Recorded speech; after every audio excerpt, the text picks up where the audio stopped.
अस्सलाम वालेकुम दोस्तों, उम्मीद है आप सब खैरियत से होंगे। मैं हूँ डॉक्टर खदीजा इरम। आज का हमारा टॉपिक है पेशाब में रेत आना, यानी कि यूरिनरी सैंड रीनल। ठीक है, इसको हम यूरिनरी सैंड रीनल भी कहते हैं, यानी कि पेशाब का इन्फेक्शन। पेशाब में इन्फेक्शन होता है, पर यूटीआई से कॉमन है ये इन्फेक्शन। इसकी अलामतें इस तरह से होती हैं कि पेशाब में कभी पस आने लगता है, कभी बार बार पेशाब आता है, कभी बार बार जलन के साथ आता है, या पेशाब में जैसा कोई इन्फेक्शन हो जाता है, मसाने में तकलीफ़ होती है, मसाने वाली जगह से दर्द शुरू होता है जो कमर तक के जाता है, और कभी-कभी पेशाब में जलन भी होती है और इसमें खून आने लगता है।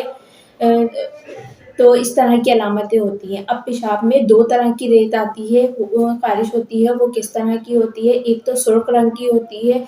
सुर्ख रंग की जो रेत होती है वो उन लोगों में ज़्यादातर ख़ारिज होती है जो बहुत ज़्यादा गोश्त का इस्तेमाल करते हैं और वर्जिश वग़ैरह नहीं करते हैं। मतलब उनकी ज़िंदगी इस तरह की खाया-पिया सो गए, इस तरह की जो इस टाइप की जो लाइफ़स्टाइल है जिन लोगों का, उन लोगों में ये रेड कलर की मतलब सुर्ख रेत यूरिन में पास होती है और वर्जिश वो लोग नहीं करते। और दूसरी किस्म की होती है सफ़ेद रंग की। सफ़ेद रंग की जो रेत होती है वो उन लोगों में पाई जाती है जिनमें खुराक की कमी हो, ग़िज़ा की कमी हो और पेशाब बार-बार आता है, और जहाँ पे भी वो लोग पेशाब करते हैं वो जगह सफ़ेद हो जाती है। ये उन लोगों को होता है जिनमें खुराक की कमी हो, कमज़ोरी हो, तो उन लोगों के पेशाब में सफ़ेद रंग की रेत आती है।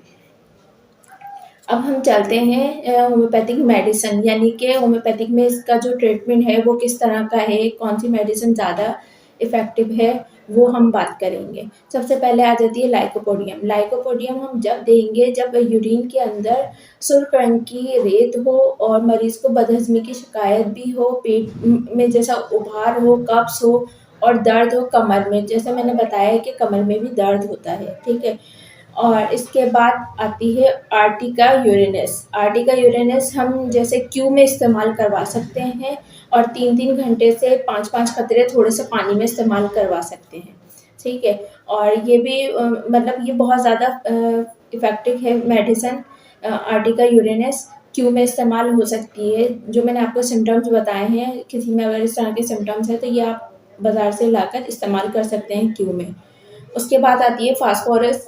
जब वो जब यूरिन में सफ़ेद रंग की रेत हो और कमज़ोरी इंतहा से ज़्यादा हो गई हो, तो जब फास्फोरस इस्तेमाल करवाते हैं। उसके बाद आ जाती है ग्रेफ़ाइटस। ग्रेफ़ाइटस जब इस्तेमाल करवाते हैं, जब पेशाब में बहुत देर तक दुखन हो, पेशाब करने के बाद भी ऐसा लगे थोड़ा-थोड़ा आ रहा है और वो सफ़ेद रंग की रेत भी ज़ाहिर हो और पस आ रहा हो, तो ग्रेफ़ाइटस हम देंगे। इसके बाद आती है चाइना। चाइना हम जब देंगे जब रेत बिल्कुल दानेदार हो और पेशाब में मतलब रेत तेज़ी से ख़ारिज हो रही हो, तो हम चाइना का इस्तेमाल करवाएँगे। बाद हम आ जाते हैं ज़रूरी हिदायत पे। ज़रूरी हिदायत ये है कि इसके जो भी पेशेंट होता है उसको हम पानी का ज़्यादा से ज़्यादा इस्तेमाल करवाएँगे।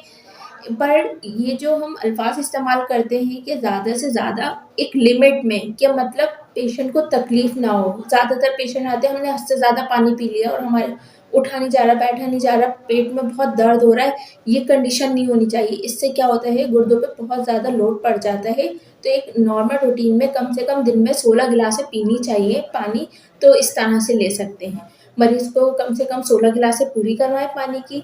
सेकंड ये कि ऐसी ग़िज़ा दें जो जल्दी हज़म हो जाए और फ्राई चीज़ों से परहेज़ करवाएँ, और ये कि सब्ज़ी तरकारी वग़ैरह का इस्तेमाल करवाएँ, सही है? और पेशाब में अगर पेशाब में सख्त तकलीफ़ हो रही हो, तो दूध के अंदर पानी मिला के, यानी कि 1/4 गिलास दूध होना चाहिए और उसके 3 हिस्से पानी मिला के मरीज़ को दिन में 4 दफ़ा इस्तेमाल करवा सकते हैं, सही है? और ये है कि अगर कोई मंशियात जैसे छालिया या पान, तम्बाकू वग़ैरह का इस्तेमाल करता है कोई पेशेंट, तो उससे भी रोकना चाहिए, ठीक है? तो ये हमारी हो गई ज़रूरी हिदायत। उम्मीद है आप सबको मेरी वीडियो पसंद आई होगी। इसको सब्सक्राइब करें, बेल आइकन को दबाना ना भूलें, ताकि मेरी हर आने वाली नई वीडियो का नोटिफ़िकेशन आप तक के पहुँच सके। मिलते हैं नेक्स्ट वीडियो में, जब तक के अल्लाह हाफ़िज़।